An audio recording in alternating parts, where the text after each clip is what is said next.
السلام عليكم. اليوم غنحضر معكم العسل بالاعشاب، تيجي رائع. عندنا قالب ديال السكر، عندنا ايطرو ديال الماء، وعندنا هنايا الزعتر، شويه ديال الزعفران شعره، اليازير، عويده ديال القرفه، معلقه صغيره ديال اتاي، هنا عندي اتاي شعره، ايطرو ديال الماء، وحامضه انا غنوريها لكم. هنا نص ديال الحامضه، هادشي كامل غنجمعو فواحد الكموسه. هنايا درت قالب ديال السكر هرستو، درت معاه ايطرو ديال الماء، ونخليه حتى يذوب شي ساعه ولا ساعتين. ملي بغي يخليه يبات ليله كامله عاد غنزيد عليه هادشي. ملي هرستو خليته غير ساعه ديال المكانه مهرس بحال هكا.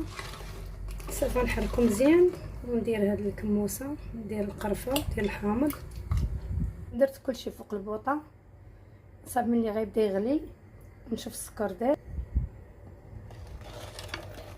ملي يذوب السكر كامل غيبدا تغلي صافي نسد عليها ساعه الا ربع ونطفي عليه.